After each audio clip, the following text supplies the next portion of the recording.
இந்த போறப்பு தான் நல்லா ருசிச்சு சாப்பிட கிடைச்சது. ஹாய் ஃப்ரெண்ட்ஸ், வெல்கம் டு கட்டுறது கையளவு லேடிஸ் ஸ்பெஷல். இன்றைக்கி நம்ம ப்ரெட்டை யூஸ் பண்ணி ஒரு க்ரன்ச்சியான ஸ்நாக் ரெசிபி தான் பார்க்க போகிறோம். வாங்க எப்படி செய்யலான்னு சொல்லிட்டு பார்க்கலாம். ஃப்ரெண்ட்ஸ், இதுக்காக நான் ஒரு 6 ப்ரெட் எடுத்திருக்கேன். ஸோ இந்த 6 ப்ரெட்டையும் இந்த மாதிரி தண்ணியில் நனைச்சி தண்ணியை ஃபுல்லாக நல்லா டிப் பண்ணிவிட்டு இந்த மாதிரி ஒரு பவுலில் எடுத்து வச்சுக்கோங்க. இந்த மாதிரி இந்த மாதிரி நம்மக்கிட்ட இருக்கிற எல்லா ப்ரெட்டையும் எடுத்து வைக்கணும். நான் எடுத்து வச்சுருக்கிற 6 ப்ரெட்டையும் இந்த மாதிரி நினச்சி எடுத்துக்கிட்டேன். ஸோ இதில் ஒரு மீடியம் சைஸ் பெரிய வெங்காயம் சின்ன சின்னதாக கட் பண்ணி வச்சுருக்கேன். ஒரு மீடியம் சைஸ் கேப்சிகம் சின்ன சின்னதாக கட் பண்ணி வச்சுருக்கேன். மல்லி இலை ஒரு கையளவு, புதினா இலை ஒரு கையளவு, 1/2 ஸ்பூன் சீரகம் எடுத்துக்கோங்க. காரத்துக்காக 1/2 ஸ்பூன் சில்லி ஃப்ளேக்ஸ் எடுத்துக்கோங்க. ஒரு 4-5 கருவேப்பிலையை எடுத்து இந்த மாதிரி பிச்சு போட்டுக்கோங்க. தேவையான அளவு உப்பு சேர்த்துக்கோங்க. இப்போ இதை எல்லாமே நல்லா நம்ம பிசைஞ்சு எடுத்துக்கலாம். இப்போது இதில் 2 ஸ்பூன் அரிசி மாவு சேர்த்துக்கலாம். 3 ஸ்பூன் கோதுமை மாவு சேர்த்துக்கலாம். இப்போது மாவு ஆட் பண்ணதுக்கப்புறம் நல்லா எல்லாத்தையும் ஒன்றா சேர்த்து பிசைஞ்சிக்கலாம். பாருங்கள் ஃப்ரெண்ட்ஸ், இந்த மாதிரி பிசைஞ்சு எடுத்துக்கோங்க. இப்போது கையில் கொஞ்சம் ஆயில் விட்டுக்கோங்க, ஒட்டாமல் இருக்கிறதுக்கு.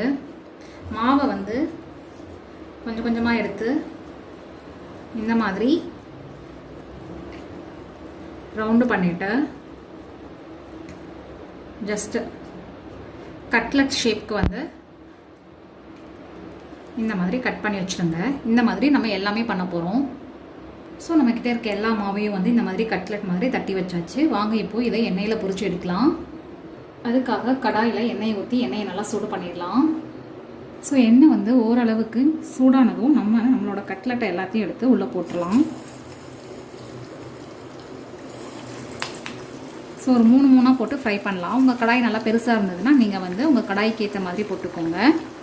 ஸோ நல்லா ப்ரௌன் கலர் வர வரைக்கும் ஃப்ரை ஆகட்டுங்க. நான் இந்த ப்ரெட் க்ரன்ச்சி ஸ்நாக்ஸ் ரெசிபிக்காக வீட் ப்ரெட் எடுத்தேங்க. நீங்கள் மில்க் ப்ரெட் எடுத்தாலும் உங்களுக்கு சூப்பராக வரும். ஸோ எந்த ப்ரெட் யூஸ் பண்ணாலும் நமக்கு கட்லட் சூப்பராக தான் வரும். வாங்க நல்லா ப்ரௌன் கலர் ஆகிற வரைக்கும் வெயிட் பண்ணலாம். பாருங்கள், ஒரு சைடு நல்லா இது பண்ணிடுச்சு. ஸோ திருப்பி போடுங்க. ஸோ இன்னும் கலர் வரட்டுங்க. பாருங்கள் ஃப்ரெண்ட்ஸ், 2 சைடும் நல்லா கலர் வந்துருச்சு.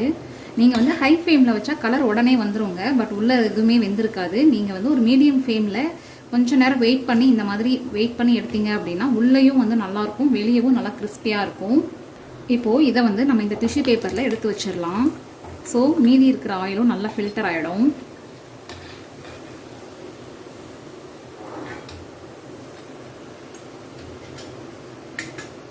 நம்மக்கிட்ட இருக்கிறத திரும்ப இன்னொரு ரவுண்டு போடலாம்.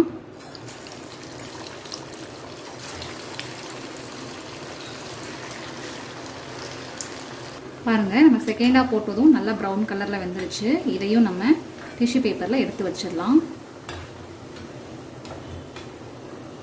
அவ்வளோதான் ஃப்ரெண்ட்ஸ், நம்மளோட க்ரன்ச்சியான பிரெட் ஸ்நாக் ரெடி ஆயிடுச்சு. வாங்க இப்போ இதை நம்ம சர்வ் பண்ணலாம்.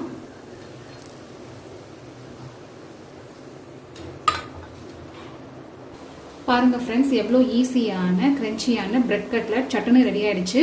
நீங்களும் இதை உங்கள் வீட்டில் ட்ரை பண்ணி பார்த்துட்டு எப்படி இருக்குன்னு சொல்லிட்டு எனக்கு கமெண்ட் பாக்ஸில் கமெண்ட் பண்ணுங்க. தேங்க்யூ ஃப்ரெண்ட்ஸ், டேக் கேர், பாய்.